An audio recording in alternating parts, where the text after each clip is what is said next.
Okay, I'm going to, sorry, I'm going to kick this off. Can everyone hear me?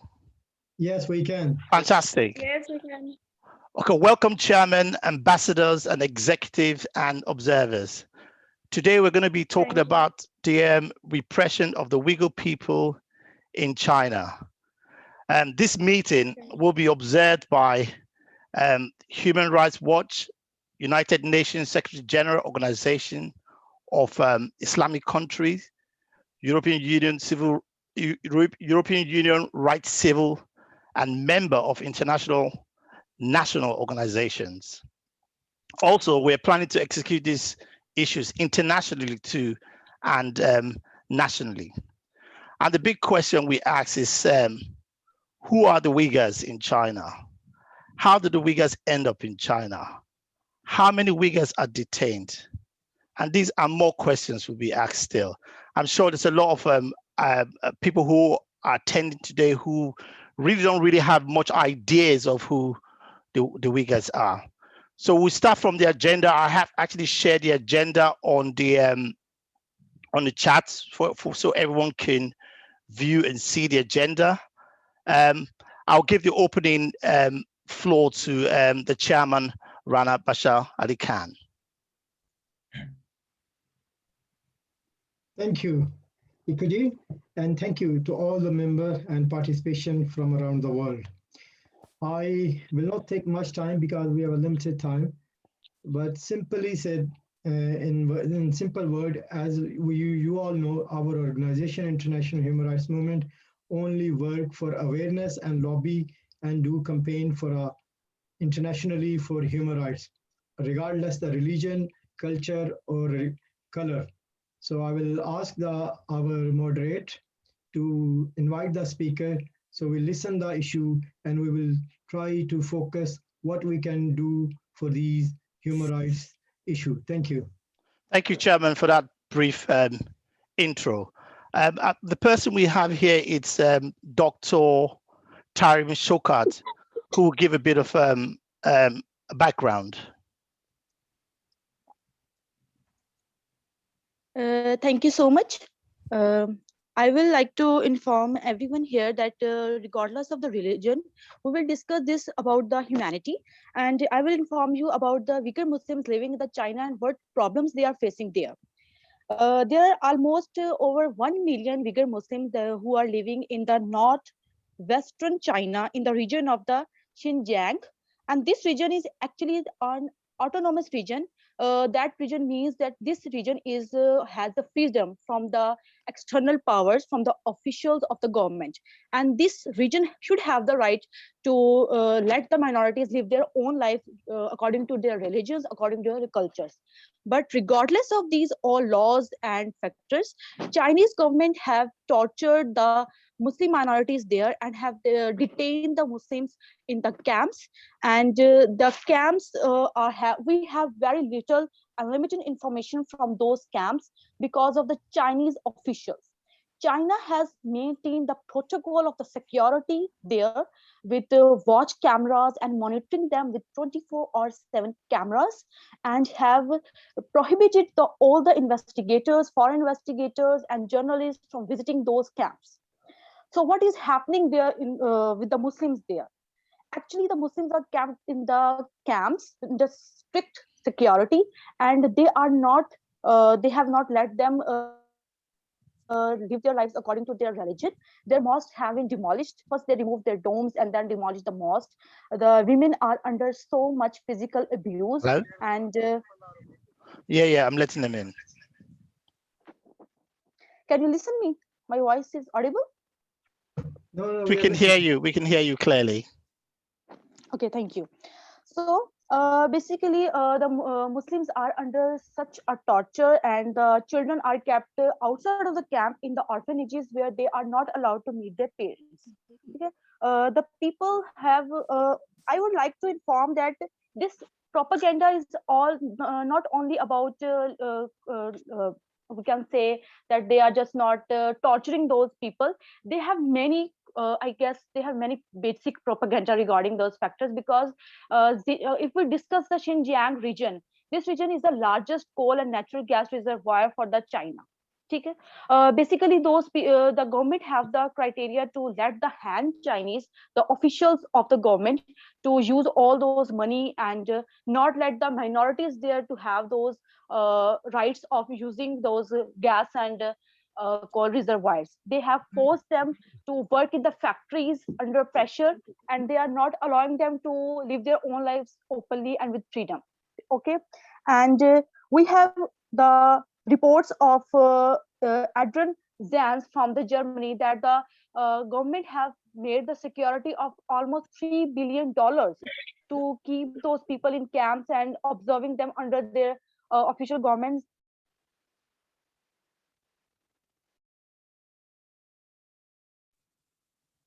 We've lost you there. We've lost you there. Dr. Tahrim, your mic I think is... your mic is muted. You have to unmute if you can. I think about the information. We've lost you there. I think she might be having like connection issues. Whilst she tries to sort her connection issues, we'll bring her back into continue and proceed in the talks about the Uighur people in China, and also the issues that they're facing. Next we have on here is we have Mr. Ajmal Hassan. Thank you very much, sir. Good evening from Pakistan. Good evening. As well as the topic of our today's discussion, repression of Uyghurs of China is very important and need to be highlighted.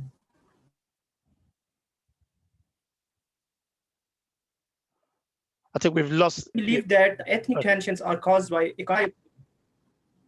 Behind this conflict is Islamophobia.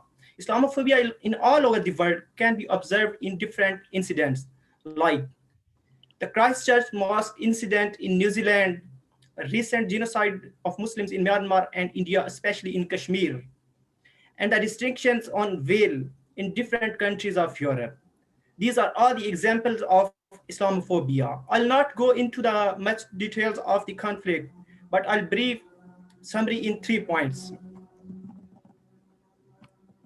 First of all, about 11 million Uyghurs, a mostly Muslim Turkic-speaking ethnic group, live in northwestern region of Xinjiang. Second one is that the Chinese government has imprisoned more than 1 million people since 2017 and subjected those not detained in intense surveillance, religious restriction, forced labor, and forced sterilization. And the last and third one is about the United States sanctioned officials and blacklisted dozens of Chinese agencies linked to abuses in Xinjiang. In 2021, it determined that China's actions constitute genocide and crimes against humanity. By keeping in mind the whole scenario, we all need to talk about solution, which I'm gonna talk about. If we talk about solution, the first one is that conflict resolution, which refers to power sharing. Power sharing is the only feasible solution to guarantee the security and stability of ethnic groups. Power sharing governance could help to assure security and stability of the ethnic Uyghurs and redistribution of powers away from the Han Chinese and CCP's political agenda. Since China is practicing a non-liberal political system, adopting such an approach does seem highly improbable. The authorities in China are not akin to those in a democratic state such as India, where conflict resolutions may embrace a power-sharing democracy as a feasible solution in relation to Kashmir. It is highly unlikely that there would be a fundamental change to China's Leninist political system in the near future. If there is a resistance to power sharing, the second position is partition. I will repeat that the second option for this solution is the partition. The demand for separation becomes strong when mapping a world sharing arrangement is not possible or feasible. The world recognizes that If the people of one nation do not want to cohabit in the same polity, then partition should not be automatically neglected as a solution. This might be one way to manage the Uyghurs' legitimate demands for political space. But the ruling communists would not resort to separation as a solution to the Uyghur question. Any concessions to divide the country as a solution would energize China's other reserve regions, such as Tibet and Hong Kong. Mapping out the strategies and programs for peace is very important because there has already been too much blood. This would not be an easy task as the authoritarian regime has been attempting to project that there is only one correct way to be Chinese as China tries to forcefully mold ethnic minority identities to be closer that of Han Chinese. This suggests that Hanification would be a state agenda under ruling communists. It means that Uyghurs would have to accept Han Chinese domination to ease state oppression, but top-down peace from the state would not guarantee any meaningful stability. Since China is practicing authoritarian regime with zero space for genuine honor sharing, it is hard to map a human solution for the Uyghur national question. The frustration should not discourage the need to stop the Hanification of Xinjiang and Uyghur culture. The global community needs to understand the mapping piece to accept hegemony may open more windows for traditional Islamists to exploit the local tensions. So lastly, I will conclude that China is now more integrated into the global capitalist economic system, as both the China and UN and the Chinese trading partners, including Muslim majority countries, should pressure Beijing to map out an acceptable political solution to the Uyghurs' national question. The longer the global community keeps silent on the question of the Uyghurs without adopting any measure to seek justice for them, the stronger polarizations will grow along ethnic and religious fault lines, particularly among poor Uyghurs who already find them marginalized in all aspects. Global indifferences may encourage some Uyghurs to further radicalize. It was all about, in my opinion, sir, we may look at this in different angles, but in my opinion, this was my point of view on this topic. And thank you very much, sir. Thank you very much, Ajmal Hassan, Director of International Affairs, IHRM. Thank you for that insight. The next person will be, thank you very much. The next person we'll be bringing on is Dr. Tamara Abulagasi. I hope I pronounced that properly. Yeah, it's Lagasi. Thank you. Lagasi, but it's fine. Thank you so much. Thank you. Yeah, again, good evening, everyone, and I'm glad we're here today to discuss this important matter about, what's going on in China. So I would start by saying China is facing mounting criticism from around the world over its treatment for the mostly Muslim Uyghur population in the northwestern region of Xinjiang. All right parties and groups believe China has detained more than 1 million Uyghurs over the past few years in what the state defines as re-education camps. But we all know that's not the case. There is an evidence of Uyghurs being used as forced labor and of women being forcibly sterilized. The US has accused China of committing genocide and crimes against humanity through its repression of the Uyghurs.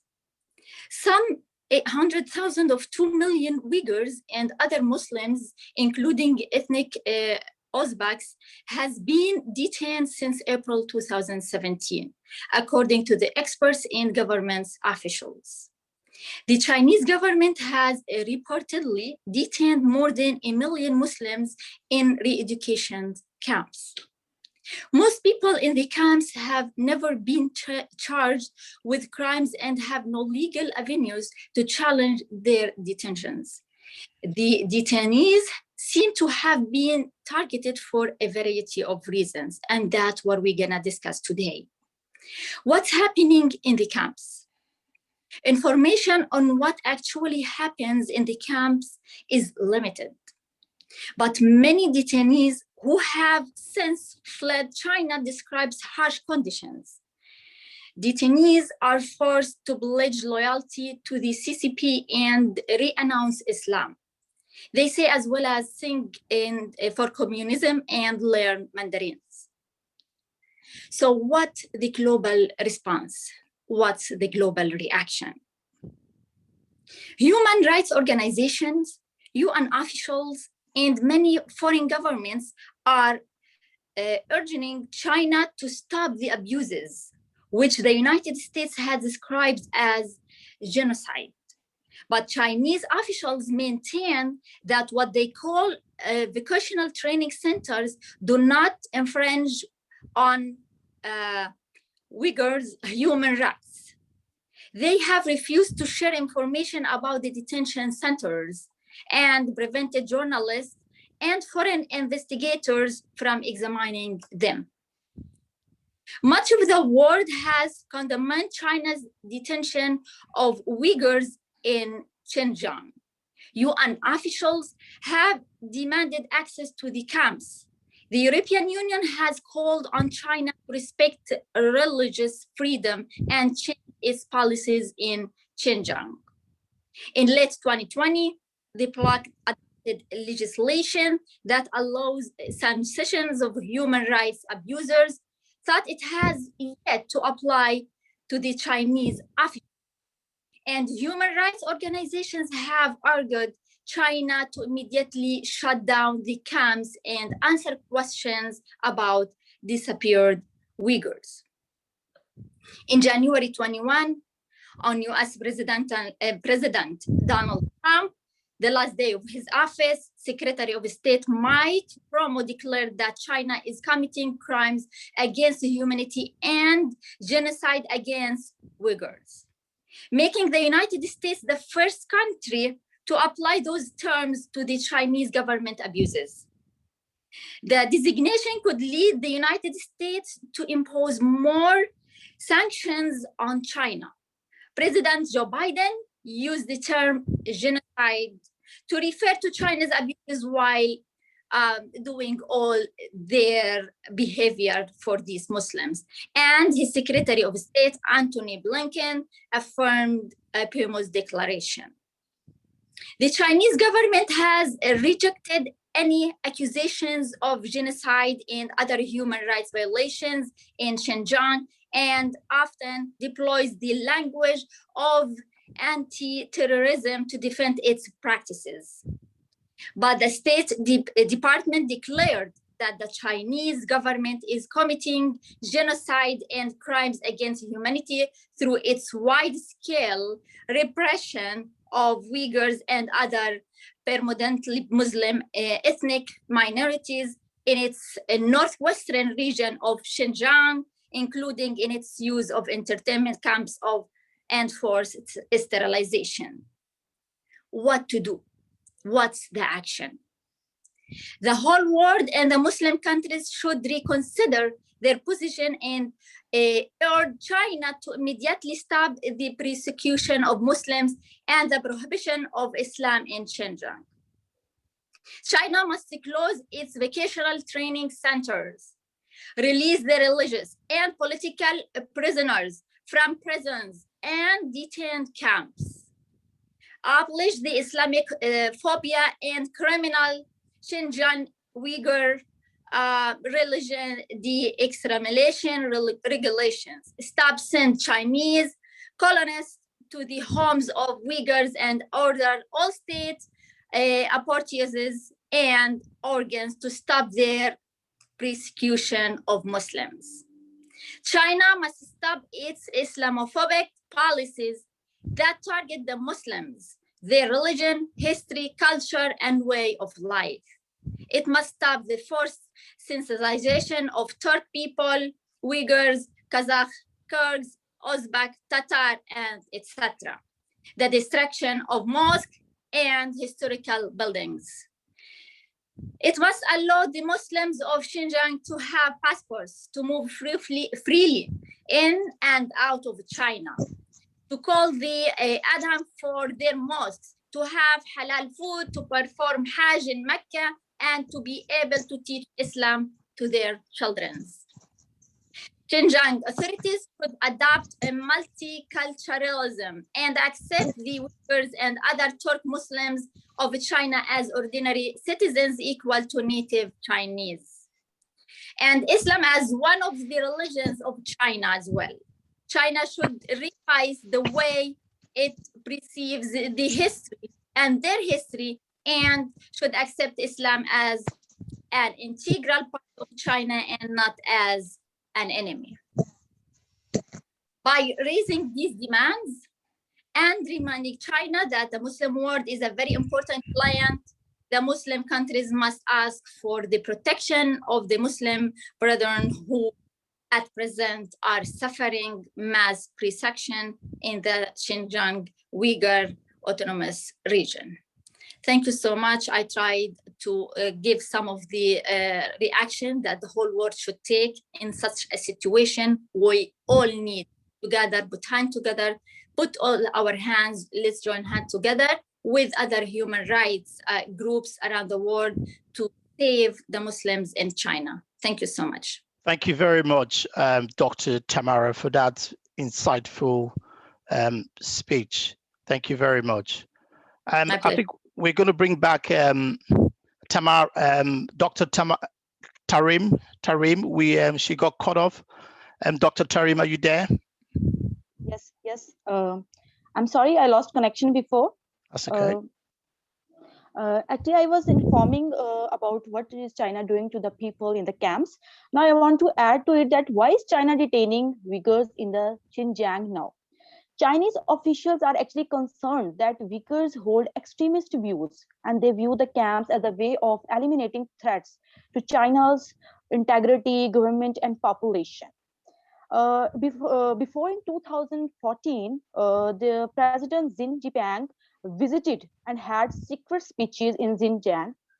He warned of the people with the toxicity of the religious extremism and advocated for using the tools of dictatorship to eliminate Islam from the region.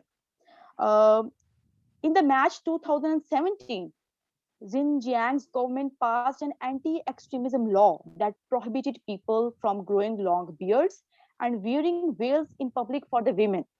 It also officially recognized the use of training centers to eliminate the extremism.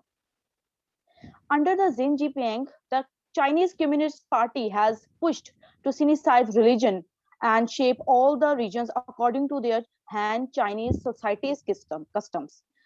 I am surprised to know this, that government actually recognizes 5 religions in their own country with the Buddhism, Catholicism, Islam, but they are not allowing the Muslims to have their freedom of Islam and enjoy their own traditions and customs. Muslims are never allowed to place or display their Islamic symbols on their homes. Outside of their homes, they are not allowed to use Arabic language in their homes, and they were never allowed to even send messages in Arabic or Quranic verses. The Chinese government have, after the 9/11 attacks, they have started justifying its actions toward the Uyghurs as a part of the global war on terrorism. It said it will combat what it calls the 3 evils like religious extremism, terrorism, and separatism. I'm totally agreed with the Mr. Ajmal Naqvi and the ma'am that we have to take this thing into consideration, that the people around the world are not well informed of the condition of the Muslims in the China. Many, if we talk about the Muslims of the Palestine or Kashmir or Burma, Syria, people are much aware about their conditions and they talk about it. But the main problem here is this, that the people around the globe are not aware of the conditions of the Muslim living in the China under such pathetic conditions. We have to first inform all the people about the condition. Then we can do anything for them. So the steps that ma'am have told, or I agree with them, and I hope that we will work for it. And over to you, sir. I'm clear. Thank you very much. I think we're kind of running out of time now. We've got about 10 more minutes. This is not a full session, but just a brief recap on what is really going on in China with the Uyghur people. But quickly, we have before we go off, we have Mrs. Mariam Khan. If you can, a few minutes. I'm sorry, most of the time has been taken, but we'd like to hear from you if you can at this moment.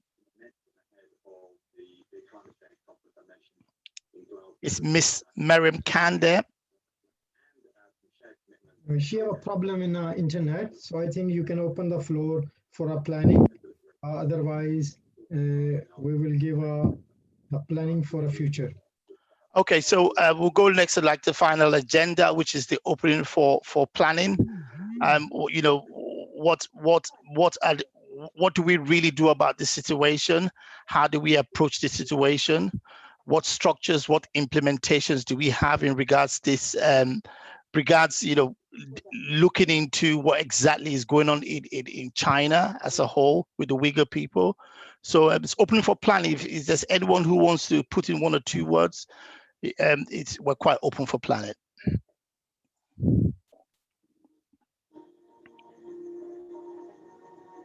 If anyone wants to say anything, please come forward and give your thought, as the floor is open.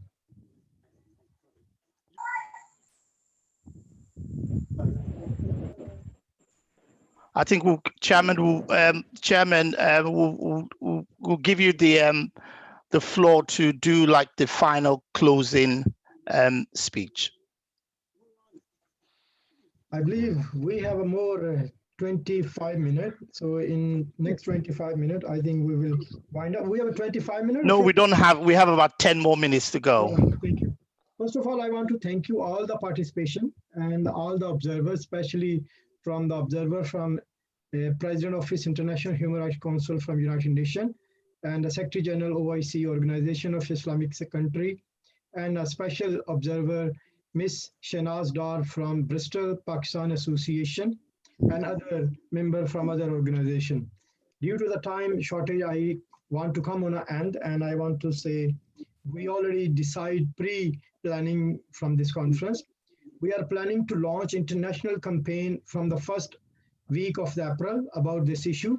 We will hold 3 conferences, which will be the next 1st of April and next Sunday. You can take these dates on your diary. One is next Sunday, we will share the time, and it will be the unlimited time, might be 2 or 3 hours. And the second last meeting will be on the first Sunday of the April. I think it is 1st of April as well. Yeah, 1st of April, it's on a Thursday. Then we will organize special web page and Facebook page where we can start sharing a leaflet, documentary, or we will request the United Nations and European Union to give us a support to visit that part of China as well. And that will be open for everyone. Whoever wants to join us as an observer to visit that part of China, they are more than welcome. But in the past, we have experienced China was not allowing any international observer or organization to visit that part. But what we are doing to plan as well, on the next session of United Nations, which is due in end of June, we will raise this issue in a council agenda, and we will also try to put that issue on a side event. If we don't get COVID-19 situation sorted out, then it will be the other Zoom meeting. So stage open for everyone. We will organize a group. We will share. We already have all of your numbers, but I will share my number as well, so you can join that WhatsApp group. So we will planning to raise the issue on internationally regardless what they have about their religion or their culture. This issue was not discussed in a council in this session. I was surprised, as Dr. Tahrim and brother speaker before me and sister other speaker demand international traveling, allow them for international traveling or passport. And secondly, this issue is not well known in the worldwide, like a Kashmir or Palestine or the other issues. So we need to bring this issue on internationally, especially for these people. Let's deal them as a human rights issue, not any religion issue. Thank you, Ichoge. And I want to say, because we have a wonderful participation from around the world. If anyone want to suggest or want to say anything or I want to guide us, please come forward and say your word. And thank you for all the observer to observing this conference and the participation. Thank you. Thank you very much, Chairman, for that closing speech. And thank you, ambassadors, executives, and observers. If there's any information or anything, questions that needed to be asked, we have our website. You can send an email to the website or the WhatsApp group. Thank you, everyone, for participating in this event. And we'll hopefully we're going to catch up on the 1st of April once again. Thank you and have a good evening. Thank you. Have a Good evening.